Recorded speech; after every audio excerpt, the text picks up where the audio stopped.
Good morning. I hope you had a wonderful Shabbos. I want to talk a little bit about the mother of Mashiach. Now, when you look at the story of Yehuda and Tamar, it's often very misunderstood. Tamar marries Yehuda's eldest son, and he actually withholds from having children, which causes him to die because of this sin. Then Yehuda gives Tamar the next son, Onan, because of Yibum, and he does the same thing. He also prevents from having a child, and he dies. At that point, Yehuda does not really want to give Tamar his last son, his third son, and so he asks her, can we wait till he grows up a little bit? She says that's fine, so she ends up going to her father's house to wait. As time goes by, Yehuda's wife actually passes away, and he's still not quite willing to give Tamar his last son.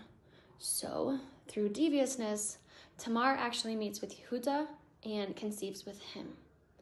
She takes a pledge of 3 of his personal belongings on her way out. Later, when it becomes known that Tamar is pregnant, she is condemned to death for her immoral behavior.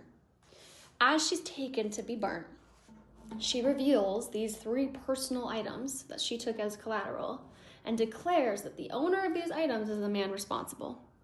Yehuda then admits that it was him, and Tamar is saved. She's off the hook. Tamar ends up giving birth to twins, from which ultimately David and Mashiach come from. There are many, many questions about the whole chain of events that happened here, though perhaps the most perplexing is, who was this woman Tamar, who became the mother of David's dynasty and Mashiach, and why did it have to take place in such a fashion? Tamar was a descendant from Noach's son Shem, and she was very beautiful. Though the Torah does not actually give us the name of Yehuda's wife, it tells us the name of Tamar, as she was distinguished by her own personal worth. Tamar was brought up in a home of idol worshippers, but she converted to the belief in one God. Unlike those around her, she led a beautiful, modest, and virtuous life. Tamar had only one desire, and that was to join the holy family of the Avos and to bear children who would be part of that nation. In fact, Tamar went to Avram Avinu's tombstone to actually daven and beseech him for the privilege to marry and bear a child to his holy family. Tamar was a great and righteous woman who was divinely chosen to become the mother of David's dynasty, and she passionately wanted to fulfill that mission. When her marriage with did not produce children, she didn't give up, right? She then tried with Onan.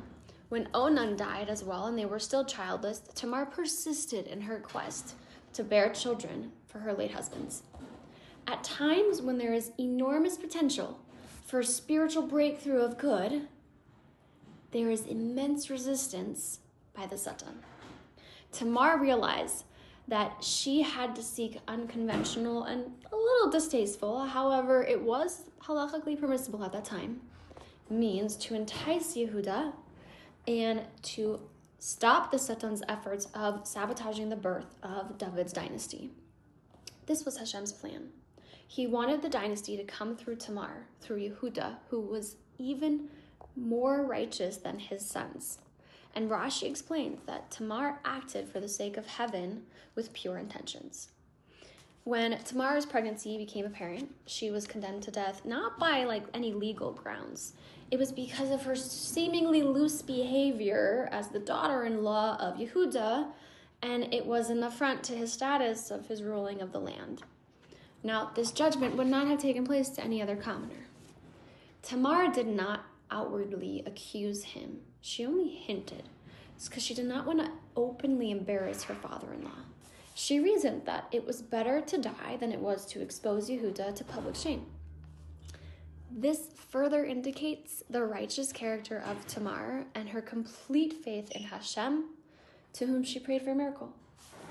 Why did Tamar wait until the last moment to bring up these 3 personal items? Right before she was executed. Why did she only do it then?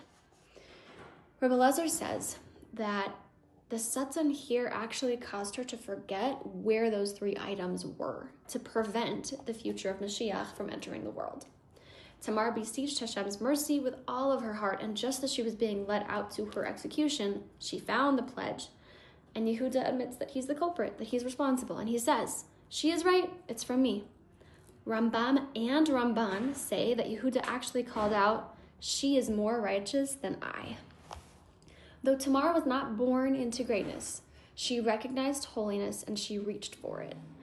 Modest and righteous, Tamar persisted in order to achieve her holy mission. She was a selfless and noble woman and connected to Hashem in her own complete emunah. It's no surprise that she was the one to merit to be the mother of the royal David dynasty and our future Redeemer, Mashiach. We can reach great heights if we yearn for it. If we persevere in our efforts of righteousness and heartfelt tefillos, we can make our own mark on history. I hope that you have an amazing day and a wonderful week. Take care.